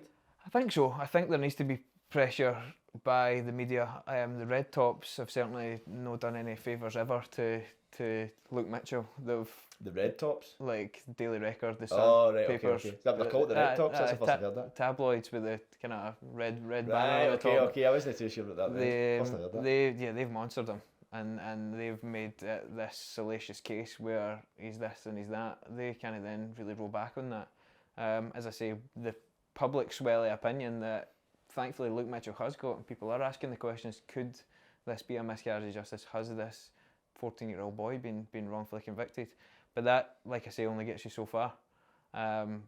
Maybe if the papers turned on it, but the Channel 5 documentary, it was actually MOJO that put the producers of that in touch with the Luke Mitchell campaign, and I think that done a great deal to change a lot of kind of everyday people's opinion on it and question the conviction. So you've got mainstream media outlets saying that this could be a potential miscarriage of justice, but that in itself isn't enough to convince the commission and the appeal court. You need a technical point of law to attack the conviction. We spoke about earlier how victims of crime and people who are wrongfully accused want a trial to be a truth-finding exercise. They want the right story to come out after the two sides have argued their case, and it to be what comes out in the wash is what actually happened. But that's far from it at a trial. You've got the Crown trying to support a theory that the accused is guilty, and you've got the defence trying to introduce reasonable doubt and no more. You talked about tactics and stuff like that. That's the only tactic for the defence. They're not trying to make sure that the truth's there. They're just trying to make sure that the jury acquits you. And if the less said in terms of the truth, and the better. So, like I say, it all comes into tactics and personalities before it comes into to evidence. But that's the trial system. It's not a truth-finding exercise, and the appeal system is even less a truth-finding exercise. It's a trial of whether you were properly convicted. It's not a retrial of whether you done it. It's in law, are you legitimately convicted? And that's a completely separate question to did you do it? So is that the basis for all appeals? Is In that Scotland, how they look at it? In Scotland, unless you can introduce fresh evidence, which there's strict rules in terms of what fresh evidence entails.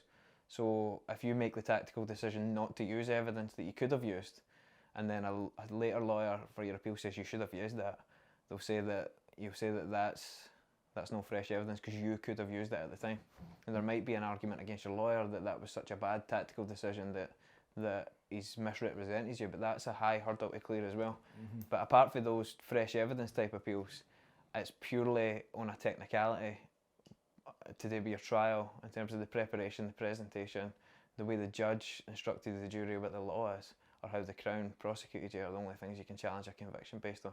So see, when we talk about fresh evidence, and if there was evidence available and your lawyer tactically didn't use it, what if the evidence was available but your lawyer didn't know it was available, or didn't know to access it, or you didn't know about it, you weren't aware of it, but it was accessible? They'll argue that was available at the time of the trial, you just never found it.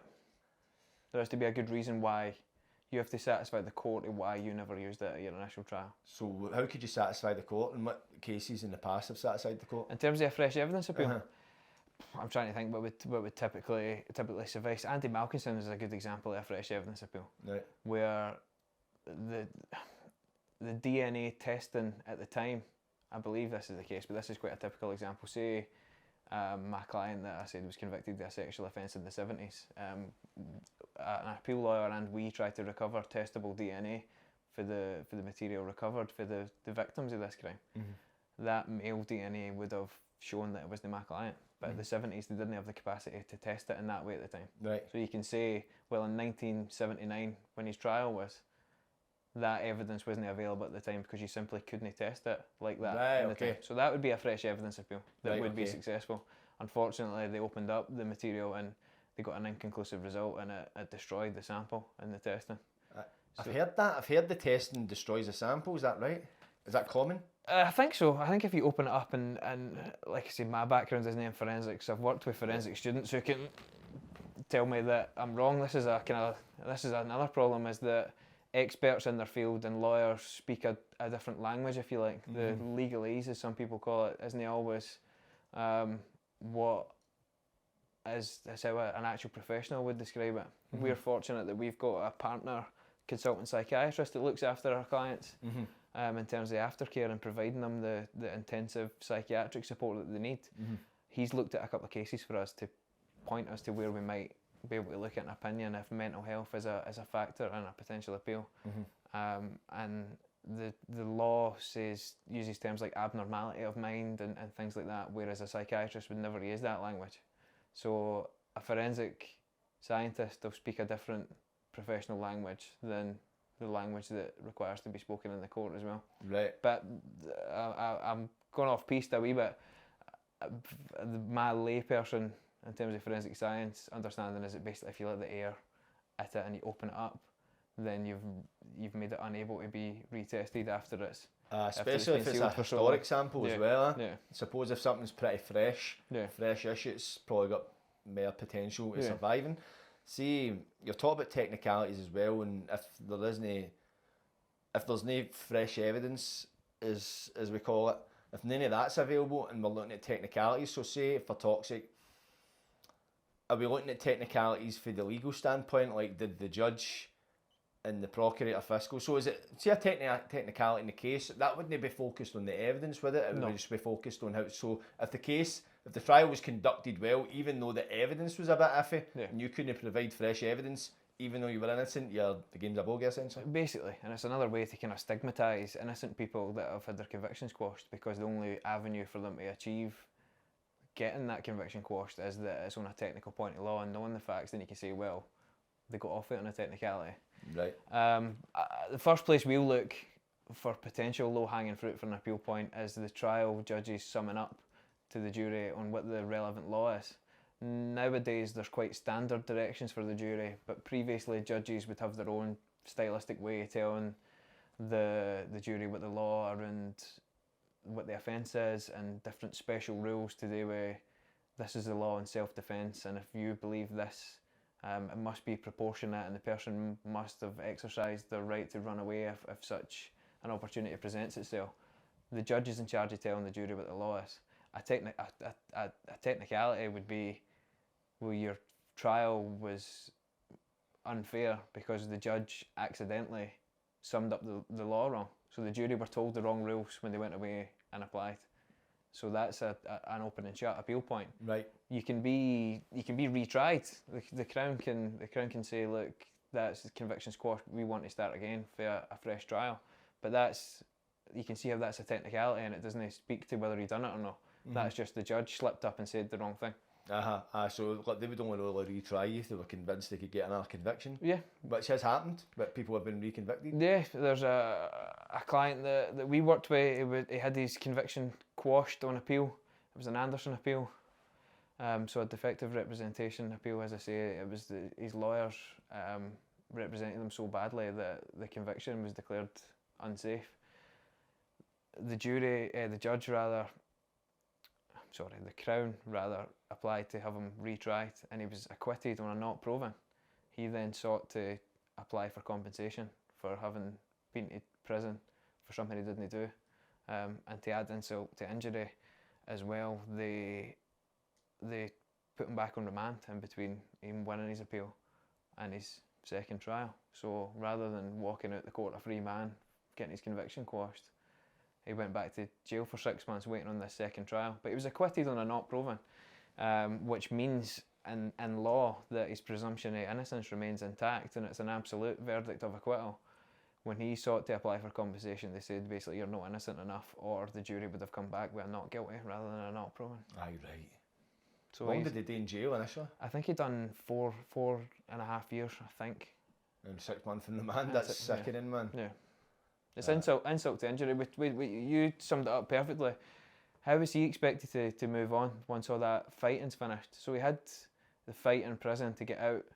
He then had to fight again to clear his name at a second trial. He then had to fight for compensation and was refused.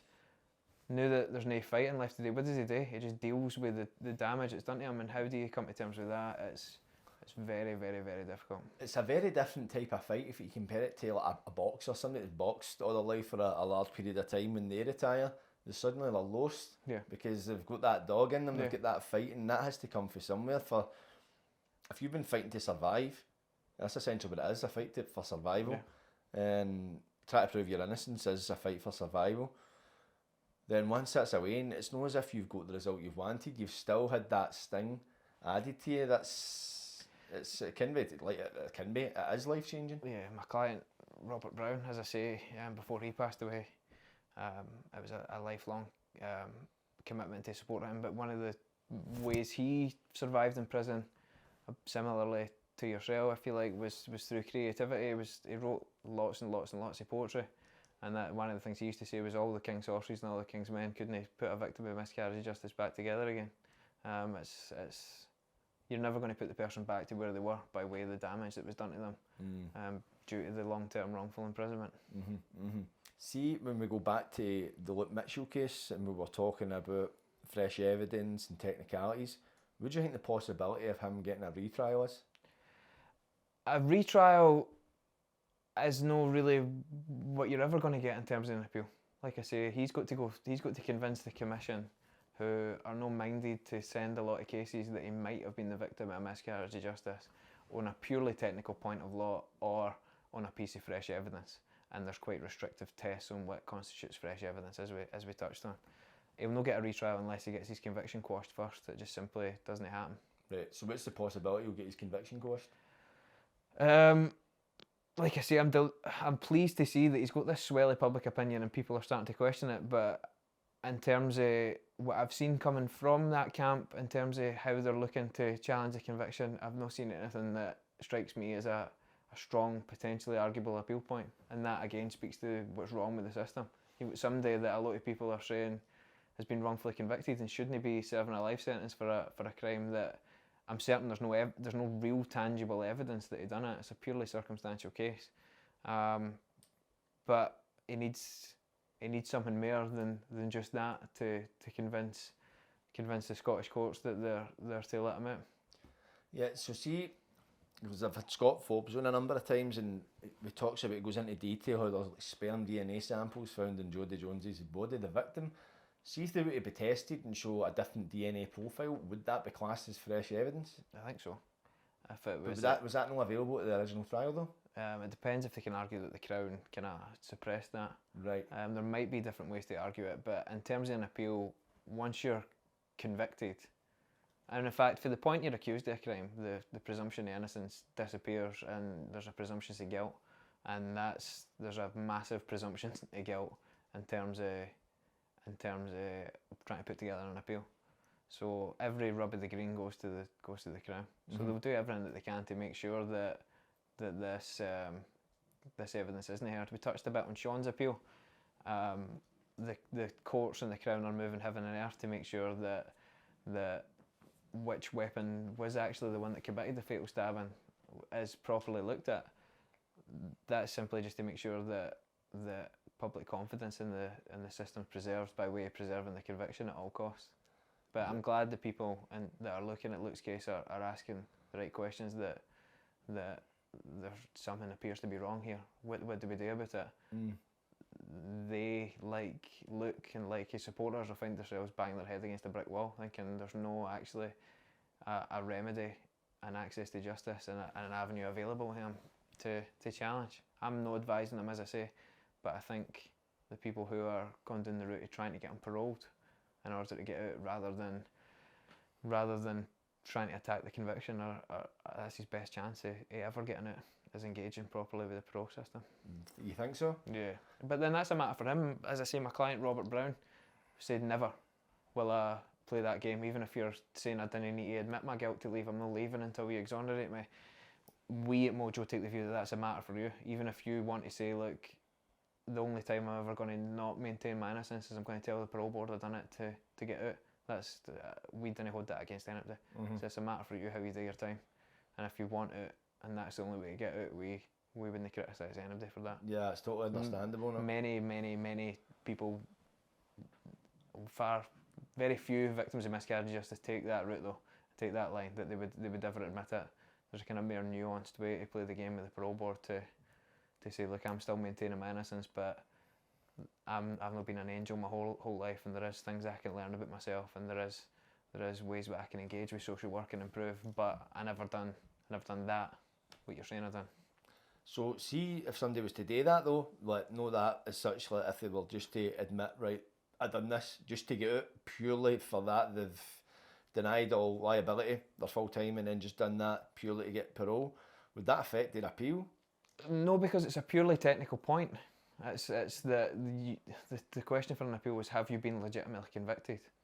I think if you still had a legitimate appeal point in law, you're still entitled to an appeal, because you by their definition you've been wrongfully convicted, rather than how you and I would look at it, which is if the facts are wrong, then it's a wrongful conviction. No, if the law's wrong. So see, we go back to the Luke Mitchell case. It was recent in the past year, the Crown decided to destroy thousands of pieces of evidence for the original trial, and I'm not sure on the exact dates, but I'm sure it's like 8 years since the last appeal. That's when they're legally allowed to destroy it, and they apparently acted too soon. And a lot of people compare the dates of when the order was made was roughly when Murder in a Small Town came out. Yeah. Would that in any way assist an appeal? Well, the Crown's destroyed the evidence that might be helpful for an appeal, so you can't really undestroy the evidence. But the fact that they've destroyed the evidence, would that be grounds to appeal that? They'll say that the court will say you can't say what was in that evidence because it's now destroyed. We had a broadly similar issue where we were trying to put an appeal together with a client where the evidence related to damaged suspension springs in a car. The Crown led evidence, like circumstantial evidence, that meant that the car must have driven off-road and been involved in the commission of this crime. It was later discovered that there was a total recall on these cars because the suspension springs were breaking in people's drives, sitting parked up overnight. So that totally undermines a massive strand of the Crown's case. The Crown caught wind of that being a potential appeal point that was getting investigated, and they destroyed the car, they cubed the car. They destroyed the car? Yeah. So how do you know that the Crown caught wind of that? Well, we believe that was the case. You believe that was the case? I'm not saying it's not the case, but in case you found out. It was similar to what you're saying, but look, it was quite timely that before time it was destroyed when that's the potential avenue that's being investigated. And even though there was evidence that showed that these cars were recalled, did that in any way affect? We've no, it might found part of a potential appeal for this client, but we've no tested it before the commission. So them destroying that car, did that massively affect the appeal? It means we're not going to be able to look at the car and get a second opinion from an expert that knows there was problems with that suspension. Mm-hmm. But so see, even though, because as I said, I don't know, I'll probably be off my numbers, so I'm just gauging an approximate number. There is apparently, if it's by law, a set amount of time since the last appeal before they can start destroying evidence. So if they act before then, is that not illegal? I believe that it must be retained while the whole time you're serving your sentence. So I think it'll be the whole punishment part for a murder. So your tariff, your 16-year minimum or whatever. I think they can't destroy the material before your tariff's expired. Mm-hmm. Luke Mitchell's material was destroyed before that point. Mm-hmm. See, that's the thing. It's as much as we talk about the facts in the general public, well, that's unfair. They shouldn't be allowed, and then you go, that's the system. Yeah. And then people might look at it, well, they think, right, maybe this is just an odd occurrence, and you do get them in certain walks of life where sometimes it just goes the wrong way. Sometimes people are just unlucky. Do you think that's the case, or do you think the system's corrupt? I think that the system is designed to secure convictions, and it's designed to preserve convictions. And like you say, some people might be happy with that, but for the wrongfully accused and the wrongfully convicted, that's the most appalling situation imaginable that you can be in.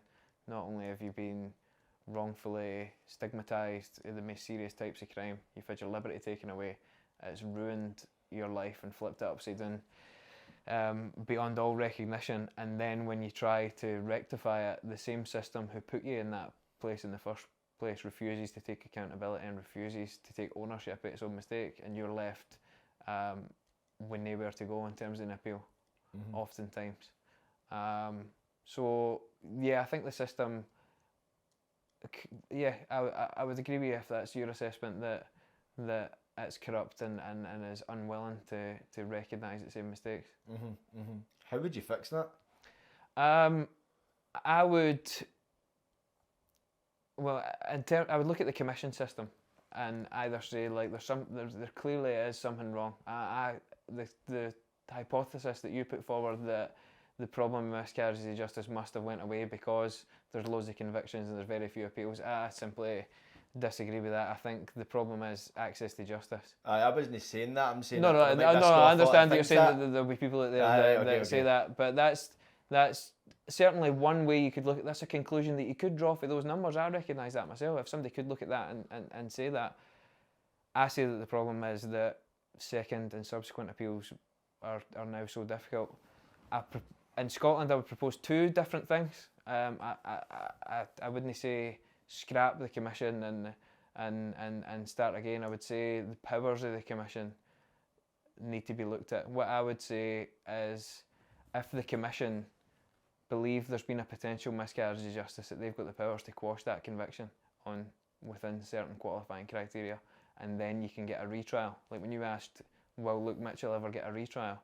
I would say that should be what's put in place. The Commission say that his conviction's unsafe and unsatisfactory. You start again for a retrial rather than an appeal point on a purely technical ground. And then we'll look at the facts again and re-examine the facts for the start afresh. Failing that, I would introduce what they have in England, where they've got lingering doubt appeals. A lingering doubt appeal is where you can reintroduce at appeal a bit more than reasonable doubt that would have got you convicted. So you can look at this part. The police were acting dodgy in this instance, and the Crown were acting a bit dodgy here, and my defence lawyer didn't defend me properly here. And you accumulate that all together and you say, look, all these problems in cumulo mean that there's a bit more than reasonable doubt, and in England you'll get your conviction quashed on that basis. It's unsafe and unsatisfactory.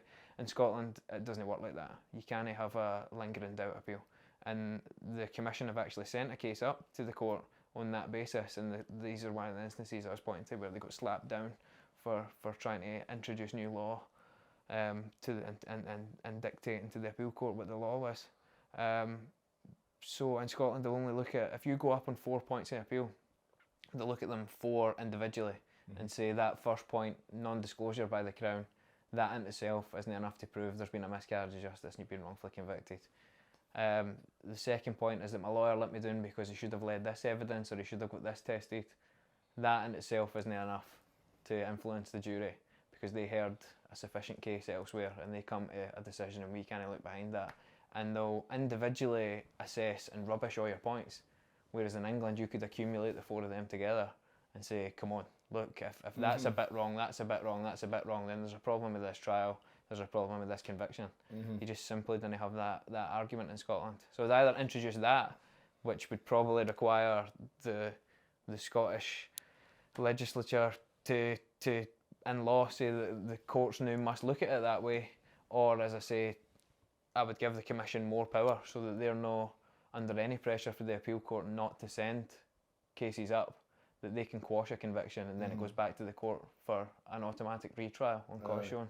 Because it's crazy when you talk about like the individual appeal basis for like when you're putting an argument forward. If I don't watch football, right, but say my team's Celtic and I want to argue that they're better than Rangers, I'm not going to just go like that. They're better because they're top of the league. I'm going to say they're better because of A, because of B, because of C. I'm going to list a few things to help bolster and strengthen your argument. But in the appeal system, that's not how they do it. It's just strange, it's how they hear appeals. But when you're in court, they don't go into court and go like that. We think he's guilty because he's got previous. They'll put an argument forward which consists of varied points. So why can the appeal court not look at it in the same manner? See, when you're talking about it in your opinion how to fix the system, see the points you've put forward, what are the possibility of them actually happening? I don't believe there's much possibility of them happening, to be honest. The Scottish system's more reluctant to change than the English system, which finds itself quite often under fire for being so poor.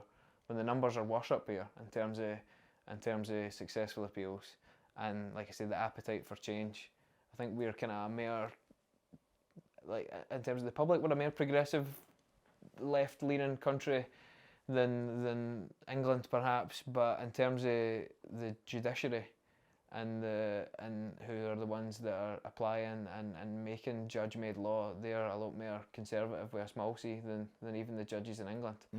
We are a fishbowl, whereas England, Wales and Northern Ireland is like a healthy ecosystem. Say you practice law down in London and I practice law in Birmingham, and we're representing 2 co-accused and we're going to get into it and we're going to step on each other's toes. They can bus you up for London and you didn't give a shit about me, you're never going to work beside me again. You can ruffle a few feathers, you can piss off a few judges, and then you can move on. It's not going to affect your career. Scotland's too small a country with quite a bloated, incestuous legal profession. They all go to the same country clubs, they all run in the same circles, and that they're much more reluctant to ruffle feathers and step on toes up here. Yeah, they're all pals. Yeah. That's the terminology I hear people using is funny handshakes. Yeah. And that's what you find as well. I didn't see it firsthand, but I understood it for a young age, looking at the system where I knew lawyers had good relationships with procurator fiscals. So often them probably went to law school together, but just went down different avenues. So a lot of decisions, I understood that a lot of decisions were made in court before anybody set foot in court in terms of accused or whatever, what have you. And oftentimes, sometimes it goes your way, which is good. But as you say, if you're a person that's put in a position like that, right, there are people that are set up to take the fall because there's going to be lawyers that can pull in favours for PFs. I get my guy out and I've heard them talking about it when they've got a good relationship. Favours work both ways. Like, right, you owe me a favour, right, we're looking to this guy, we want to play to this and this, or, right, I'll go and talk him into it. And that's how it essentially works. It's, as I say, when it goes your way... the truth doesn't come into it. Exactly. And I think many people, and the criminal justice system doesn't touch a lot of people's lives. It's been involved in your life, but many people are happy just to no think too much about that because they're never going to find themselves accused of a crime and they're not going to ask too many questions. But like I say, the truth doesn't come into it if plea bargains are involved, but in terms of a trial, truth doesn't come into that either. I mentioned before, we jumped onto the podcast there that the BBC Scotland has been showing murder trials as part of basically a reality TV show, for want of a better word. We're keenly watching these to look at as an academic exercise how the Crown convicts in these type of circumstantial cases that they're typically showing on this. But I can see why people would watch it just as a reality TV show. It's exciting. It's all about tactics and personality. The most recent one I watched, it was Tommy Ross case. He was representing the third accused, and Alex Prentice was prosecuting, and you're getting sucked in. I really like Tommy Ross. I think he talks a lot of sense, and his personality is probably a big reason as to why he's such a successful advocate, rather than his understanding of the law and how qualified and experienced an advocate that he is. It's all theatre, and it's all gamesmanship and tactical stuff, and it's all understanding the psychology of how juries think before it's about evidence. Yep. And it should be about evidence. In my view, that's what we certainly look at in terms of identifying a potential miscarriage of justice. We look to the evidence and don't look to anything else. I think as well, but see if you look at, most people's understanding of a courtroom is what they see on TV. Yeah. And TV is going to be dramatic and theatrical, and the likes of, you're talking about personalities. I watched that. Tommy Ross was my QC as well. Really? It was a QC back then, but it was the KC in that case. When you look at them, often they conducted themselves as they would in a trial, that kind of way. It was just kind of putting questions to the witness. Tommy Ross was a bit more performative. Yeah. And of course, that's what works. It's the theatrics of it. It manipulates the jury. The Crown are trying to draw inferences in the jury, negative inferences against the accused person that they can piece together to say this is a bad person, they must have done this.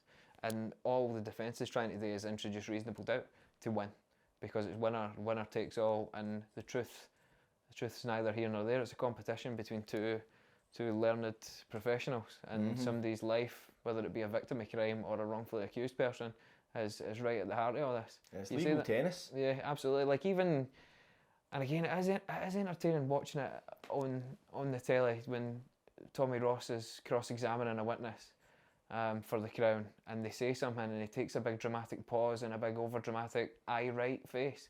That's all theatrics for the jury, and he's brilliant at it. But that's, again, they're being sold by his charisma and his facial expressions and the way he's framing the questions, and not by whether the person done it or not. I know. And as you say, it's entertaining to watch, but then you almost forget you're subtracted for the reality, where it isn't a Hollywood film or a blockbuster, it's real life. Like somebody, and the likes of that case you're talking about, somebody died and somebody was gone to jail, because it's that thing as well. I could probably I'm not saying I ever empathise or sympathise, but I could understand, see when they get found guilty and they were getting led down. I know that feeling of getting found guilty, and I've never been found guilty for a crime anywhere near as serious as that, but the feeling of being found guilty and going, there's that element of hope in you. Yeah. during the trial, and people talk about remand and sentence, and I'm talking about purely if we've been sentenced on remand for stuff I had done. Sometimes I found being on remand worse than being sentenced, because remand is like a series of mood swings. One minute you think, right, I'll get out for this, or next minute it's like, no wait, I'm going to get to jail for this. Then next minute is, oh wait a minute, I might. Every time you go up for a procedural hearing, you think you're going to your bail's going to be revoked, and you're going in anyway. And it's hard in the head being on remand, certainly. It's walking on thin ice, man. And then especially when you get found guilty, there's that buff. It's like, right, I'm going to jail. The most common thing we hear that advocates say to people who ultimately get convicted is, "Don't worry, we can't lose this." And obviously, you're saying that as soon as you hear the verdict, whether you've done it or no, you've been kind of sold that don't worry, we've got a strong case. I'm going to be able to introduce reasonable doubt here, and here, and then the jury come back and convict you anyway. It's like a roadblock. As soon as you run into it, you can't get round it. Yeah. As you say, there's the appeals process, but that's not even on your mind. When you get found guilty, I don't know. For me, it wasn't anyway. I didn't think, right, I can appeal this. Yeah. Don't get me wrong, circumstances very different, but I think for most people, I don't think the first thought in their mind, the minute they hear guilty, I don't think they think, right, I'll appeal this. It's like, no way, I've just been found guilty, and all that hope, all the thoughts dash out your head, and it's suddenly, right, I'm going to jail. You're aware of where you're going, and of course for people in different circumstances, the thought of appeal will pop into their mind, but it's like a punch in the solar plexus. And look, they were convicted of that crime we were talking about in the BBC show. Of course, that's nothing I would ever defend, but I looked at them going down the stair and I'm like, they've just went down, they know they're getting a lifer, and they end up getting like sentences in the 20s, and it's like going back down the stair knowing like that's me away, I wasn't getting away with it. Yeah. I never got away with it. So, see, you're now the CEO of MOJO, am I right? I am indeed. When did you take on that role? Full time and permanently in December. My predecessor is a woman called Kathy Malloy, who, like everybody that's really ever ended up working for MOJO, joined as a volunteer more than 20 years ago. She was doing a career change. She'd been a nurse, practicing nurse, and she was retraining as a criminologist. Found MOJO when it was run by Paddy himself and a guy called John McManus, who was a successful trade unionist and campaigner. And she never left and worked her way right up to CEO. Broadly similar to me, joining as a law student and a trainee caseworker, and never leaving really. Kathy gave her all to the role.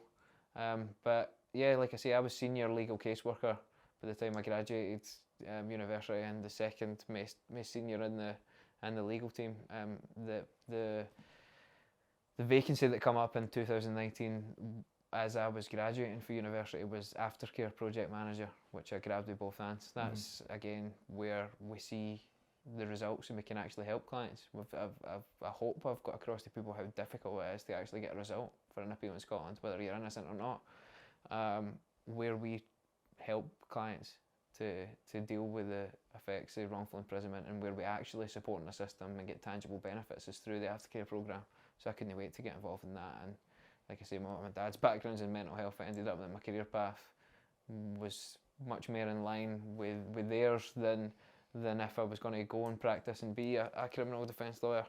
But yeah, Kathy, unfortunately through ill health, had to retire. I was acting CEO for a number of months, and then applied for the job on a permanent basis and got it in December of this year, just shortly before Paddy unfortunately passed away. So difficult start to the tenure and the role, but I'm determined, as I've always been, to represent him and his legacy as best as I possibly can. Fantastic, man. So see, since you became the CEO, what kind of challenges have you had to take on? It's a different challenge for me than being a senior legal caseworker and being an aftercare project manager, because I've always been able to turn up and have my successes in MOJO when MOJO's always been there, and it's been a existing service that I've always been able to build on and improve and put my own mark on. Whereas the challenges for the CEO is to make sure the lights are kept on for everybody else to do that job. So it's a different kind of pressure, I suppose. But yeah, I'm determined to do that. MOJO means everything to me. I've lived and breathed the place for the last 10 years, where I was 18 and I joined. So yeah, it's like I say, it's a different challenge, but it's a challenge that I feel that I'm best placed to meet. And see, being in this position, right, is there any kind of avenues or directions you want to take MOJO in that you were unable to do previously, now that you've kind of got the keys to the kingdom? Yeah, no, I've got the big seat. The big boy pants on. Yeah, like I say, gradual improvements is what my job is. MOJO is an existing and successful service that I've designed parts of, but only by way of building on what other people have done, right? So that's basically what my role is now, to get better at identifying potential miscarriages of justice more efficiently, to get better at finding arguable appeal points in spite of how difficult it is and how adversarial our relationship is with the Commission, and then still get better at aftercare, which was my job for the last 5 years, and how do I get better at campaigning and influencing real change in the system. That's just, it's not an exercise in ripping everything up and starting again. It's just always improving on our service by way of trying to support and assist our clients insofar as we possibly can. Right, okay, fantastic, man. Fantastic. I've really enjoyed chatting to you, man. Thanks very much. It's been a real insight into the other side of it as well. I think for the most part people are aware of miscarriages of justice, especially if you're looking like the kind of popular media. Like, I go back to TC and Joe Steele, that was probably one of the last biggest mainstream media cases, and I think a lot of that was down to them, like breaking out of jail as such, and doing their campaigns, and I believe that was one of the main catalysts for them getting it, was drawing attention to it. So we live in an age with social media and like to this independent media, so you're able to draw attention to your cause, but as you say, if you're drawing attention to a cause and you're up against a titan that is the SSRC and eventually the appeal court, it's a hard battle to fight. Absolutely. There's a lot of bad luck involved in being wrongfully convicted, and this shouldn't be how the system works, but there is a great deal of luck involved in getting your conviction quashed, and you need a lot of stars to align and a lot of ducks in a row, and part of that is public opinion, press, just finding the right appeal point at the right time. But like I say, that it shouldn't be down to luck. It should be about the system being ready to identify and correct its own mistakes. It definitely should. I totally agree with you there, man. But I've really enjoyed the chat, man. No, I appreciate you coming on, man. Not a problem at all. I'd like to talk to you. I'm actually a subscriber to this podcast. Oh, good stuff. Principally because I find you funny. But that, second to that, obviously found your individual campaigns about highlighting issues relating to addiction and prison reform, and I spoke to you about this before. I take my hat off to you for that. You could easily just be a successful TikToker and singer and no talk about these issues, but you using your kind of charisma and charm and how eloquently you talk about these things to raise awareness of all these problems relating to the system, I take my hat off to you for it. I really do. I'll be honest, man. See, I was kind of similar to you in the respect. See, when I started after the social media journey, it was all kind of about what I could get for it. Yeah. And then I'm realising, and it took me a while to realise how many people actually listen to what I say, and the podcast's been a vital one. I've realised, wait a minute, I could actually use what I've got to do good. Yeah. So I'm not saying I'm going to change the world, but I can change your mind. No, you're certainly out there and asking the right questions to the right people. I thought the Channel 4 thing you were involved in was fantastic. You again interviewed with Mick Story. No, I think what you're doing as a campaigner is wholly impressive. So well done. A campaigner, that's the first time I've been called that. No, well there you go. I wouldn't hesitate to call you that. There we go. Actor, podcaster, comedian, campaigner. I like it. But no, I appreciate, mate. See if there's anybody might want to get in touch with you, or if he's getting the social medias you want to follow. Do you want to do a wee? Yeah. We updates for MOJO, you'll typically find the best place will be our website and joining our mailing list. mojoscotland.org is where you'll find kind of up to speed news about what we're up to, and comments about different things that are going on with the legal system and different individual cases. We do have a Facebook page, but like I say, the best way to keep up to speed with the workings of MOJO is through our website. Okay, right, fantastic, mate. Check out the website, people. Scott Jenkins at MOJO. Like, subscribe, and don't get wide. Catches.